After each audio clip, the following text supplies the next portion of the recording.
नहमदुहु व नुसल्ली अला रसूलिहिल करीम अम्मा बाद फ़अऊज़ु बिल्लाहि मिनश शैतानिर रजीम बिस्मिल्लाहिर रहमानिर रहीम। हो गया, सही हो जाए फिर कस। नहमदुहु व नुसल्ली अला रसूलिहिल करीम अम्मा बाद फ़अऊज़ु बिल्लाहि मिनश शैतानिर रजीम बिस्मिल्लाहिर रहमानिर रहीम।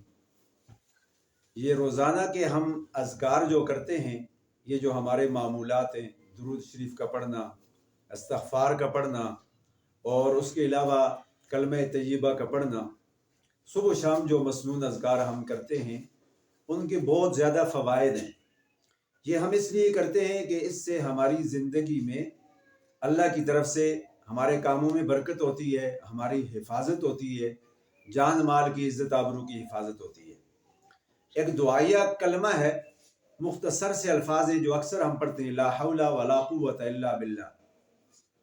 ला हौला वला कुव्वत इल्ला बिल्लाह के गुनाहों से बचने की ताकत और नेक काम करने की कुव्वत और हिम्मत जो है ना, इल्ला बिल्लाह, अल्लाह की तरफ से है। यानी हम जो बचते हैं गुनाहों से, ये अल्लाह हमें बचाता है, अल्लाह बचने की हमें तौफीक देता है। और नेक काम करने की जो ताकत और हिम्मत हमारे अंदर पैदा होती है, ये हिम्मत ये भी अल्लाह की तरफ से है।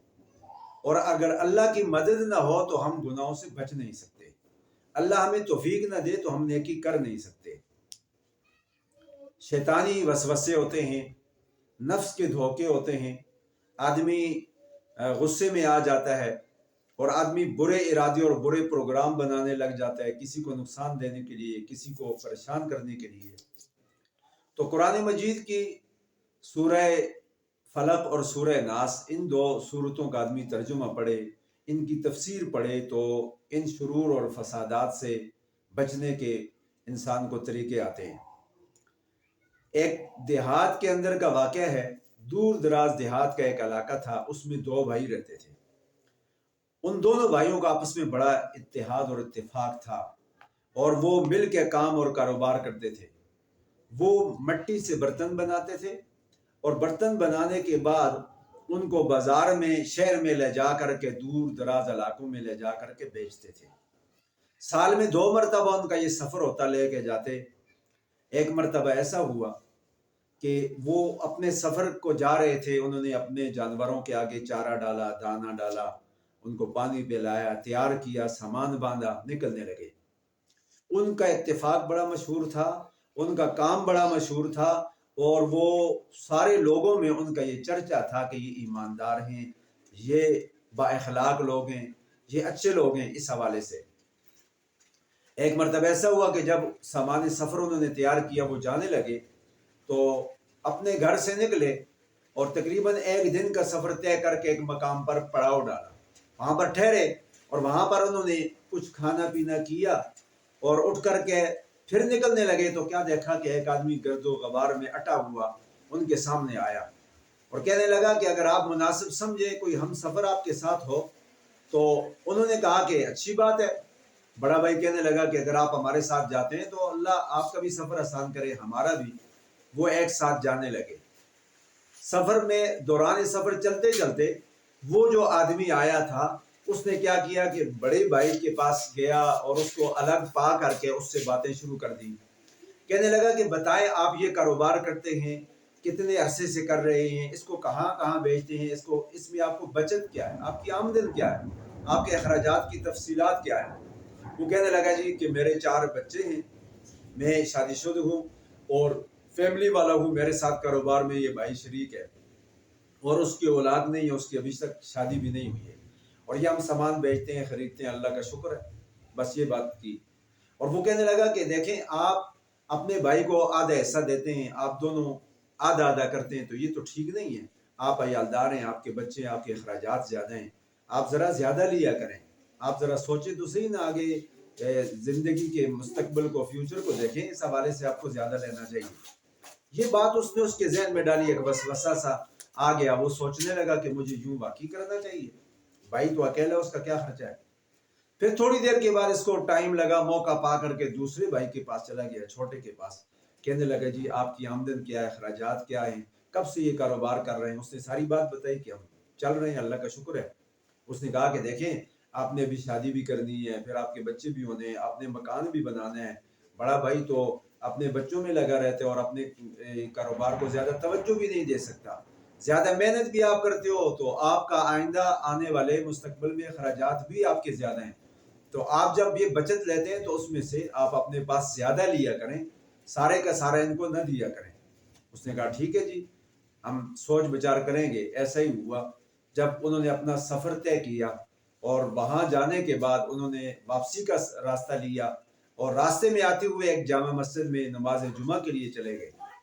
نماز پڑھی تو نماز کے دوران خطیب صاحب نے وہاں پر سورۃ الناس اس کی تفسیر بیان کی، اور اس تفسیر میں یہ بات بیان کی، بتایا کہ یہ جو لوگ وسوسے ڈالتے ہیں، یہ شیطانی چالیں چلتے ہیں، جس طرح شیطان جو ہے اور یا جادوگر جو ہیں، اس طرح کے لوگ دماغ میں اور دل میں وسوسے ڈالتے ہیں، لوگوں کو دوسرے راستے پہ لگاتے ہیں، تو اس سے نقصان ہوتا ہے اور اس سے لوگوں کا آپس میں اتحاد اور اتفاق ختم ہوتا ہے، اور لوگ جو ہوتے ہیں وہ آپس میں تباہ و برباد ہو جاتے ہیں، ان کا اتفاق ختم ہو جاتا ہے، ان کے سارے معاملات میں نقصان ہو جاتا ہے، ان کی برکت ختم ہو جاتی ہے، خیر نہیں رہتی۔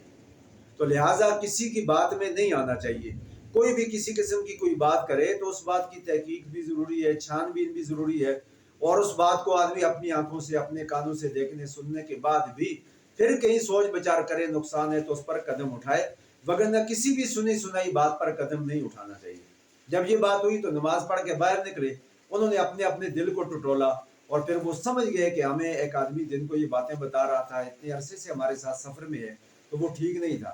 انہوں نے ایک دوسرے کو معاف کیا، دونوں بھائیوں نے، اور معاف کرنے کے بعد وہ باہر نکلے، جب نکل کر کے چلنے لگے تو دیکھا کہ اجنبی غائب تھا، اور وہ دونوں آپس میں ملے، انہوں نے کہا کہ بھائی مجھے تو وہ آدمی یہ کہہ رہا تھا، دوسرے نے کہا کہ مجھے وہ آدمی یہ کہہ رہا تھا، تو دونوں نے لا حول ولا قوت الا باللہ العلی العظیم یہ دعا پڑھی، اور اس کے بعد ایک دوسرے کو دل سے معاف کیا اور واپس آئے، اور ان کا کاروبار پہلے سے بھی زیادہ اچھے انداز سے چلنے لگا، پہلے سے بھی زیادہ ان کو ترقی ہونے لگی۔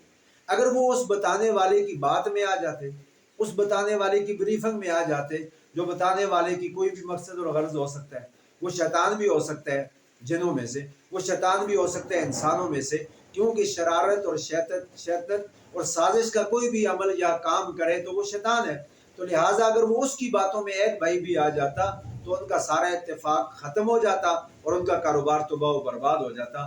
تو یہ جو ہم مسنون دعائیں پڑھتے ہیں، یہ دعائیں ہمارے دائیں بائیں ہمارا حصار ہے، یہ ہماری ایک قسم کی حفاظت ہے، اور ان دعاؤں کے ذریعے سے ہم اللہ کی مدد سے اپنی زندگی گزارتے ہیں، تو لہٰذا مسنون دعاؤں کا اہتمام کرنا چاہیے۔ یہ جو دعا ہے لا حول ولا قوت الا باللہ، یہ صبح شام پڑھ لینی چاہیے، اور جب آدمی اپنے اندر کوئی کمی دیکھے یا گناہ کا دل میں ارادہ پیدا ہو یا برائی کا خیال آئے یا کسی گناہ کو ہوتے ہوئے دیکھے، اس وقت آدمی یہ جملہ اور کلمہ پڑھے، اور اس سے پڑھنے اور ایسا عمل کرنے کی وجہ سے اللہ کی طرف سے توفیق ملتی ہے، آدمی گناہ سے نافرمانی سے بچ جاتا ہے۔ اللہ تعالیٰ ہم سب کو عمل کی توفیق عطا کرے۔